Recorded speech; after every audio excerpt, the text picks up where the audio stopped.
à 23h, bonsoir à tous, merci de votre attention. Voici les titres à la une de l'actualité ce samedi. 53 395 candidats ont composé aujourd'hui pour le concours d'entrée dans les CAFOP session 2021 dans 113 centres d'examen sur l'étendue du territoire national. Les épreuves écrites, c'était ce matin. Les résultats seront connus en juillet. La ministre de l'Éducation nationale et de l'alphabétisation, Maria Toukone, a procédé au lancement officiel des épreuves. La ville de San Pedro, deuxième ville économique du pays, dispose désormais d'un emplisseur de gaz butane d'un coût global de 7,9 milliards de francs CFA, mis en service par le ministre d'État Kobena Kwasi Adjumani en présence du ministre des Mines, du Pétrole et de l'Énergie Thomas Camara et de l'ambassadeur du Maroc en Côte d'Ivoire, son Excellence Abdelmalek Keitani. Avec notre reporter Issa Cholon-Yeo, nous irons dans la ville de Bamboukou pour suivre l'exécution d'une danse qui se tient les après-midi de grande prière de la fête du Ramadan. Danse de guerriers, force culturelle de la ville de Bamboukou. Voilà pour l'essentiel. Bonsoir à tous. Sachez que, à l'invitation du président de la République française, son Excellence Monsieur Emmanuel Macron, le président de la République Alassane Ouattara a quitté Abidjan ce samedi 15 mai 2021 pour Paris, la capitale française, où il prendra part au sommet sur le financement des économies africaines. Ce sommet vise à mettre en place un soutien financier massif aux économies africaines, durement éprouvées par la pandémie de Covid-19, et à poser les bases d'un nouveau cycle de croissance sur le continent. La question de la restructuration de la dette des pays africains sera également abordée au cours de cette rencontre. En marge du sommet, le chef de l'État Alassane Ouattara aura des entretiens avec ses homologues et plusieurs personnalités. Toujours dans l'actualité nationale, 55 395 candidats ont composé aujourd'hui pour le concours d'entrée dans les CAFOP session 2021 dans 113 centres d'examen sur l'étendue du territoire national. Les épreuves écrites, c'était ce matin. 5000 places d'instituteurs adjoints sont prévues. Les résultats seront connus en juillet. La ministre de l'Éducation nationale et de l'alphabétisation, Maria Toukone, a procédé au lancement officiel des épreuves. Didier Nguessan. Dans ce contenant, les copies de composition sont triplement scellées. Une paire de ciseaux et l'épreuve de mathématiques peut démarrer. 55 395 candidats, dont 21 000 femmes au poste d'instituteur adjoint, composent pour le concours direct d'entrée dans les CAFOP.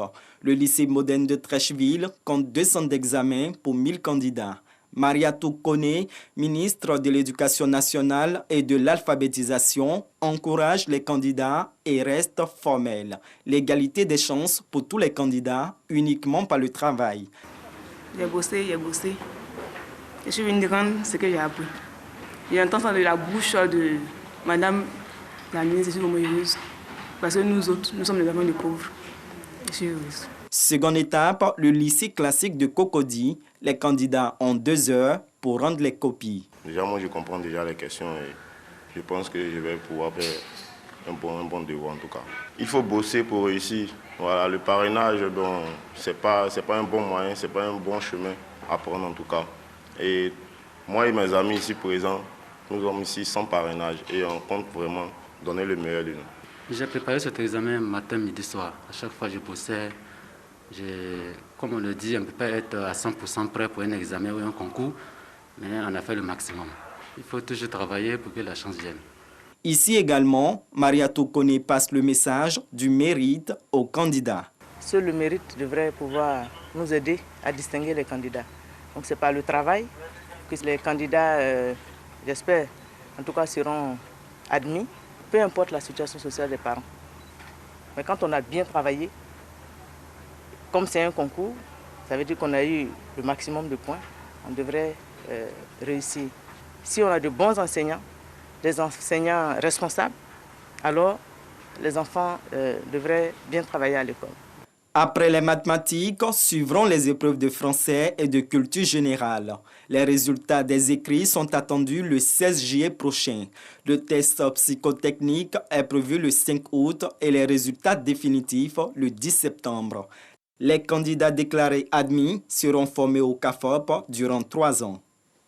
Reportage signé Didier Nguessan. 15 jeunes filles admises à l'École nationale de statistique et d'économie appliquée optent pour la filière des sciences mathématiques. Elles ont été encouragées par la ministre Kabanialé du Plan et du Développement, elle-même ancienne diplômée de cette spécialité. Elles ont reçu chacune un ordinateur et des numéraires pour les encourager dans leur recherche, mais aussi pour inciter les jeunes filles à embrasser les filières scientifiques où elles sont peu présentes. Franck Quadio.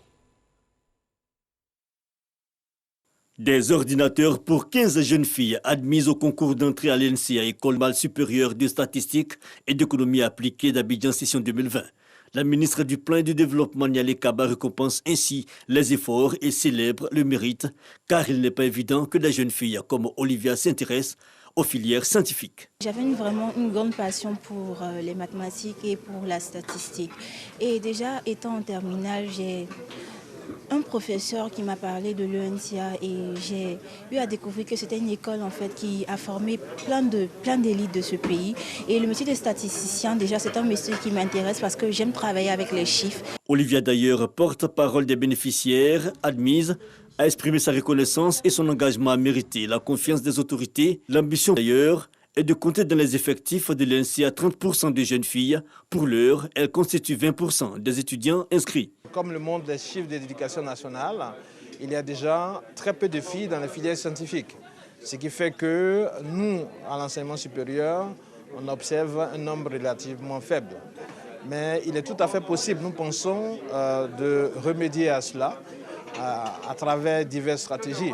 Et un point important, c'est d'abord montrer que l'école est accessible à tous, quelles que soient les conditions.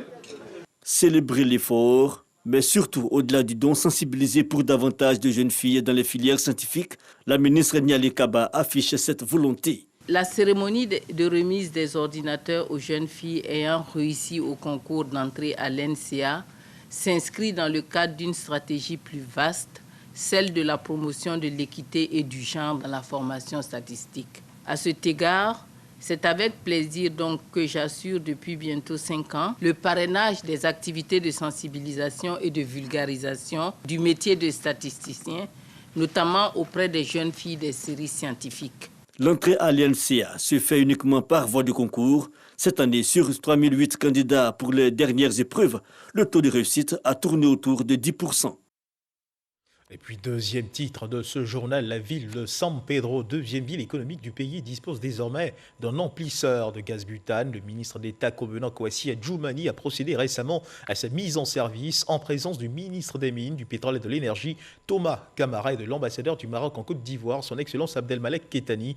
D'un coût global de 7,9 milliards de francs CFA, ce premier centre d'emplisseur du groupe marocain Aqua va produire 60 000 tonnes de gaz butane par an et offrir 400 emplois directs et indirects. Les explications de Sam Conan. Voici le plus grand centre emplisseur de gaz à butane de l'intérieur du pays, situé dans la zone portuaire de San Pedro, sur une superficie de 3,7 hectares. Capacité d'emplissage 60 000 tonnes par an, soit 4 130 bouteilles par heure, toutes catégories confondues, avec une capacité de stockage de 640 tonnes. L'occasion qui nous est offerte ce jour est heureuse et belle. Elle résulte de la vision et de la volonté de l'État de Côte d'Ivoire d'améliorer les conditions de vie des ménages ivoiriens. Le gaz butane est une énergie propre. Son utilisation contribuera aux efforts de l'État dans la lutte contre la déforestation en diminuant considérablement le recours au charbon et au feu d'ivoire.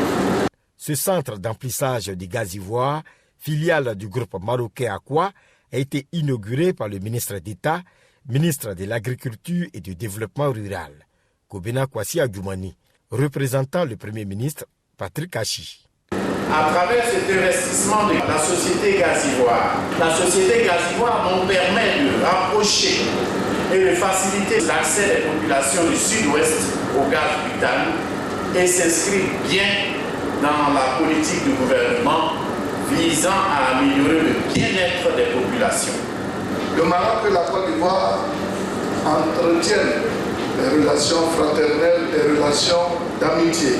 Et plusieurs partenariats ont été signés dans beaucoup de domaines d'activité. Aujourd'hui, nous sommes ici pour parler du centre emplisseur de San Pedro. Le centre emplisseur du gaz de San Pedro offre plus de 400 emplois directs et indirects. C'est le 4e centre d'emplissage de gaz à butane de l'intérieur du pays, après ceux de Bouaké, Yamoussoukro et à Bangoro. Un reportage signé Sam Conan, notre correspondant à la ville de San Pedro, à suivre à présent l'évolution de la Covid-19 en Côte d'Ivoire.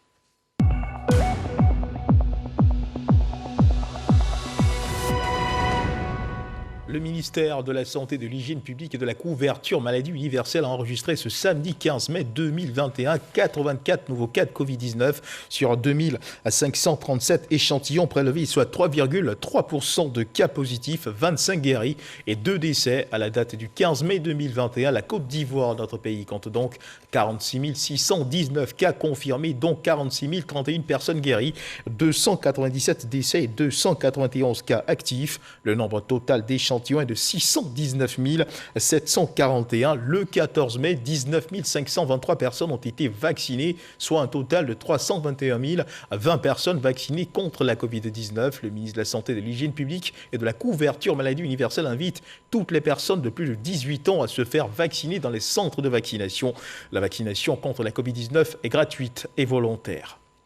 Et on reste toujours dans le social. François Michel, le maire de la commune de Trècheville, a procédé à une remise de matériel médicaux et des ambulances, un geste qui s'inscrit dans le cadre d'un projet dénommé « Projet à impact rapide des régions ». Les précisions de Astou Touré. Matériels médicaux et sanitaires et des ambulances remis aux hôpitaux et dispensaires de la commune de Trècheville. Une action qui s'inscrit dans le cadre du projet à impact rapide des régions, PI2R. Ce matériel médical va permettre de renforcer nos capacités opérationnelles, donc de faire une prise en charge adéquate de nos populations.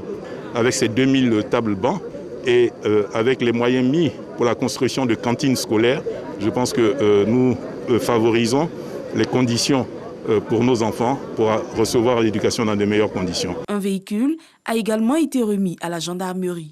Nous, les gendarmes, au nom du commandant supérieur, le général de corps d'armée Alexandre Apalo Touré, nous aimerions humblement remercier le président de la République. Ce don va contribuer à l'exécution efficace du service. Nous en ferons bon usage pour le bien-être de nos populations. Que cette voiture mise à la disposition de la brigade Laras 3 permettra un meilleur suivi des décisions qui sont prises non seulement au Conseil national de sécurité, mais au niveau du comité communal de sécurité. Le projet à impact rapide des régions traduit en actes la politique sociale du gouvernement PS-Gouv. Trop de victimes sur les routes ivoiriennes du fait de l'incivisme et du non-respect du code de la route. Le Haut Conseil des transporteurs sensibilise les acteurs du secteur du transport, chauffeurs, syndicats et propriétaires sur la sécurité routière. Objectif, mettre un terme aux accidents mortels enregistrés sur les routes ivoiriennes. Ceux-ci se sont réunis ce samedi sur invitation du Haut Conseil. Une matrice sera remise dans les prochains jours au gouvernement. Lanciné Bakayoko. Du nord au sud, de l'est à l'ouest, en traversant le centre, pas un seul jour ne passe sans qu'il ne soit déploré d'accidents de la circulation sur les routes ivoiriennes, occasionnant des pertes en vie humaine. À l'origine de ces accidents mortels, le non-respect du code de la route et surtout les stupéfiants. Il y a assez de jeunes, comme de ma promotion, qui sont des chauffeurs. Lorsqu'ils sont au volant, ils ont des comportements qui ne sont pas bien. Par exemple, l'alcool au volant. Il y a la drogue qui est là, les dépassements, l'excès de vitesse. Plein d'entre nous, ils sont volants, c'est ce qu'ils consomment. Drogue, alcool, incivisme, un véritable mea culpa. Mais pour les usagers, l'accent devrait être mis sur la qualité de la formation des chauffeurs. Les gens ne connaissent pas les panneaux, parce que ce sont les panneaux qui réglementent la route. Mais si on ne prend pas le soin de connaître bien les panneaux avant d'avoir les permis, on va faire des accidents. Responsabilité des auto-écoles, certes, mais insouciance des acteurs du terrain eux-mêmes, selon le Haut Conseil des transporteurs. La fêtière des transporteurs estime en effet que l'État a fait sa part à travers la réhabilitation des routes et la maîtrise des tracasseries policières. Mais en raison de la persistance des accidents, un nouveau schéma va être exploré. Des commissions ont été mises en place à cet effet. Les commissions qui vont être mises en place à court terme vont permettre d'élaborer ce qu'on appelle une sorte de matrice qui va comporter ces préoccupations, notamment l'alcool, la drogue, l'incivisme, le mauvais comportement des transporteurs eux-mêmes dans la tenue des véhicules, et le comportement des acteurs vis-à-vis de nos clients qui sont les populations. Et tout ça va être réuni dans une matrice avec des propositions de solutions, avec des recommandations très certainement que nous allons remettre à notre ministre des tutelles aux recherches de solutions. Dans le cadre de la lutte contre l'insécurité et l'incivisme sur les routes, le gouvernement expérimente depuis le 6 mai sur une dizaine d'axes dans le district d'Abidjan un test de notification des infractions d'excès de vitesse, de non-respect des feux tricolores et du défaut d'autorisation de transport. Cette phase pilote précède l'entrée en vigueur de la vidéo-verbalisation. Parlons à présent de cohésion sociale. Le député de la ville de Bouaké, le ministre des Transports, Mamadou Koné, multiplie les rencontres avec les populations de cette localité. Cohésion sociale, et développement sont au centre de leurs échanges. Objectif, instaurer une paix durable dans la ville. Kader Sogodoko. Vivre ensemble, cultiver la cohésion sociale, savoir pardonner les erreurs du passé et se tourner résolument vers le développement de Bouaké. C'est désormais la volonté des populations de la capitale, de la région de Bouaké. Faire de lance de cette culture de la paix, le nouveau député, le ministre des Transports, Amadou Koné, qui multiplie les rencontres dans ce sens. Grâce à vous tous, quelles que soient les obédiences politiques, aujourd'hui notre ville est apaisée. Aujourd'hui notre ville devient de plus en plus attrayante. Le président me charge de vous dire que vous pouvez compter sur lui.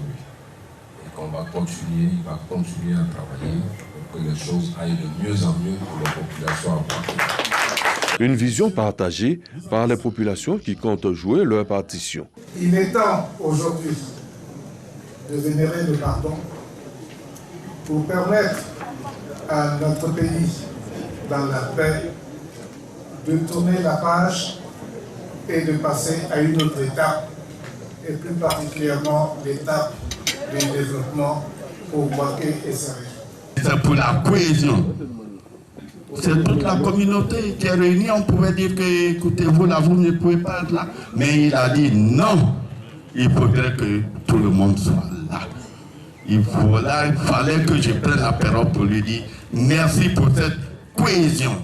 Chef traditionnel et de communauté, guide religieux, membres de la société civile, des partis politiques, jeunes et femmes, tous s'activent pour faire de Bouaké un havre de paix, une cité prospère débarrassée des stigmates du passé.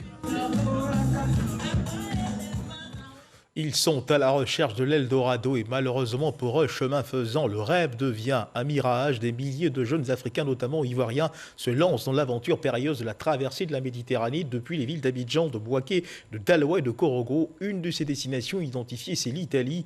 La création d'emplois pour ces jeunes et le développement socio-économique peuvent limiter ces mouvements. Un projet dénommé Dignité humaine est porté par une organisation italienne. Les précisions de Godfrey Kambawa. Ce court-métrage, porté par une organisation italienne, retrace l'aventure périlleuse et le calvaire des migrants sur les côtes italiennes. Le lancement du projet Dignité humaine par cette organisation répond à un objectif, celui de soutenir la lutte contre les causes de la migration irrégulière des jeunes Ivoiriens. Des initiatives de financement et alternatives viables pour limiter ce fléau sont prises par les partenaires au développement. La première motivation qui pousse les migrants à quitter le pays, c'est le manque de travail. On le manque d'un travail qui donne plein de satisfaction. Alors il faut créer des occasions de travailler ici. Et les programmes qu'on a présentés aujourd'hui vont dans ce sens. Ça veut dire sensibilisation, formation, microcrédit, financement des startups et aide aux entreprises pour sortir de l'informel. Pour lutter contre l'immigration irrégulière, des mesures de répression contre les réseaux passeurs s'imposent.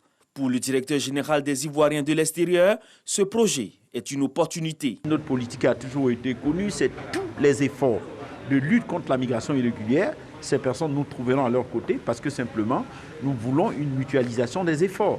Il faut à chaque fois mettre l'ensemble des projets en cohérence de telle sorte que quand un projet ne répond pas à un objectif, que le deuxième projet puisse répondre à l'objectif qu'on a raté dans le premier projet. Le projet Dignité humaine prend en compte une politique de formation des jeunes vulnérables, le renforcement des compétences techniques et professionnelles de plus de 400 jeunes Ivoiriens.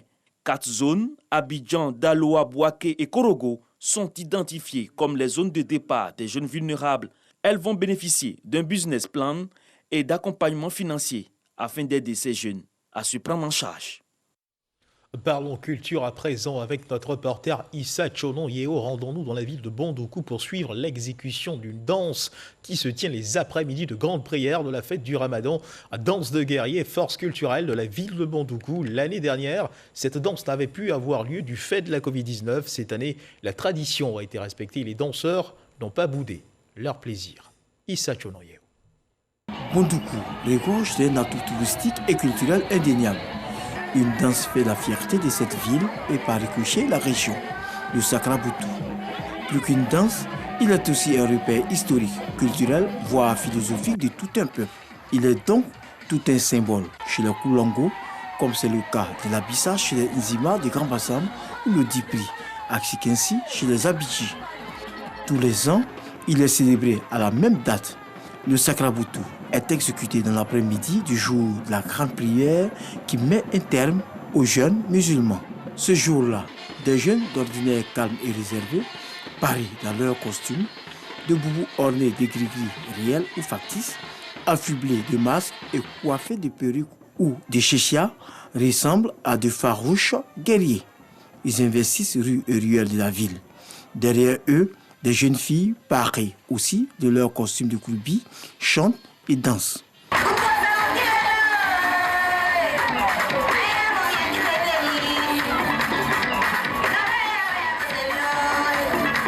Nous avons été privés de cette fête-là à cause de la Covid-19. Cette année, des dispositions ont été prises pour que cette fête-là réussisse.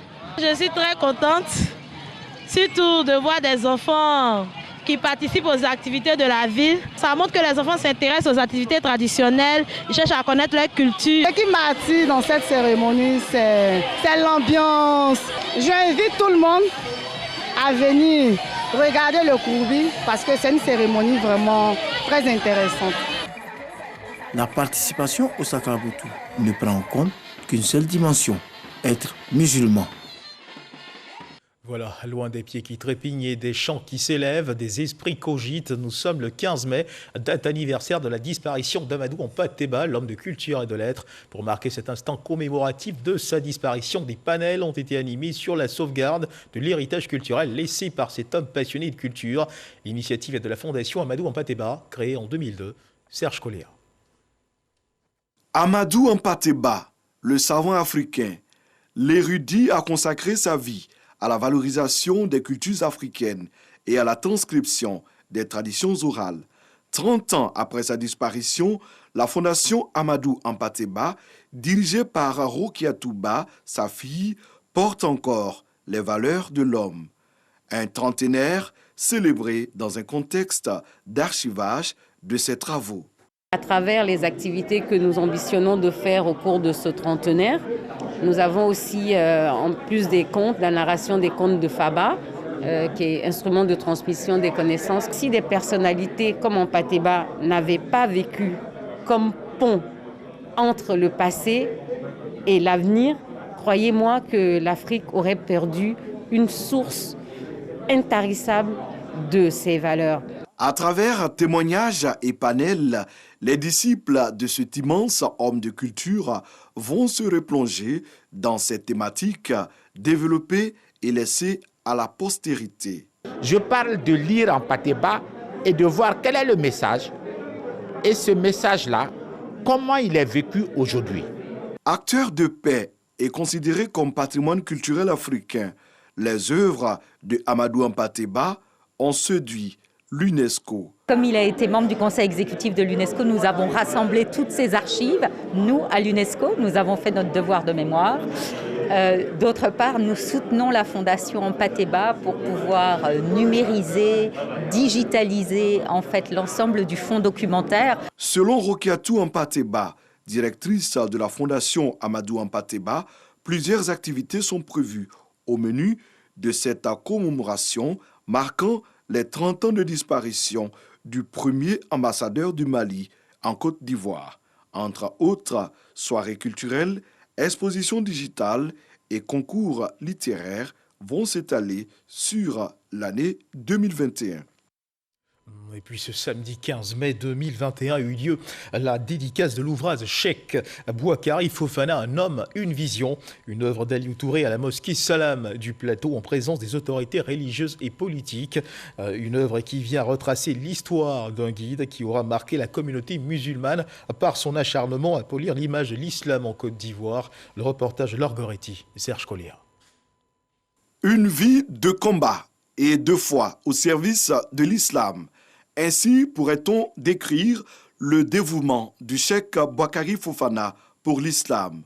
Son œuvre biographique, l'auteur Aliou Touré l'intitule Cheikh Boukari Fofana, un homme, une vision, une œuvre.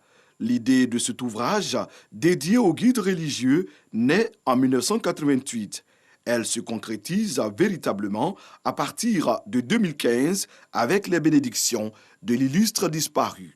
Alors que nous étions encore étudiants, en compagnie de mon ami Moustapha Soumaoro, nous sommes allés rendre visite à Oustaz Boukari Fofana à son bureau au plateau ici. Et ce jour-là, Oustaz Fofana a arrêté de faire ce qu'il faisait comme travail et a commencé à nous parler de la lutte dans le sentier de l'islam. Il a axé son intervention autour de 2 versets du Coran. J'ai été tellement édifié par les propos de Oustaz. Lorsque nous sommes sortis, j'ai confié à mon ami que nous sommes témoins de la force d'un homme qui se prépare à changer le monde. Le roman d'Aliou Touré est salué par plusieurs personnalités. Toutes sont unanimes sur l'apport de Cheikh Boukari Fofana en tant que pionnier de la structuration de l'islam en Côte d'Ivoire. C'est une œuvre qui retrace d'une parfaite manière la vie et l'œuvre de Cheikh Boukari Fofana, de son engagement pour donner confiance à la fois aux anciens, aux élèves et aux étudiants, pour prendre conscience de leur rôle dans la communauté, s'engager et travailler à une organisation de l'islam dans le pays, un vecteur important pour la consolidation de la cohésion et du dialogue interreligieux dans notre pays. L'organisation de l'islam moderne en Côte d'Ivoire, c'est son œuvre. Il était un homme inspiré, il était un homme accompli et il était un sachant. Le Cheikh Boukari Fofana a incarné les valeurs que le prophète Mohammed sallallahu alayhi wa sallam a enseignées pendant 23 ans. En un quart de siècle, l'islam était connu partout dans le monde. Cheikh Boukari Fofana est décédé le 17 mai 2020 à l'âge de 77 ans. L'ouvrage biographique de 181 pages est sorti aux éditions Al-Hikma. L'actualité, c'est également cette triste nouvelle. Moriba Magasuba, historien ivoirien, journaliste, est décédé ce samedi des suites d'une courte maladie. À toutes nos condoléances à sa famille et à ses proches. Dans l'actualité internationale, l'armée israélienne a mené une frappe ce samedi sur un immeuble d'une dizaine d'étages abritant les locaux de la chaîne de télévision qatari Al Jazeera et l'agence de presse américaine Associated Press dans la bande de Gaza. Le propriétaire de la tour Jala a indiqué qu'un officier israélien du renseignement l'avait prévenu avant la frappe qu'il disposait d'1 heure pour faire évacuer le bâtiment.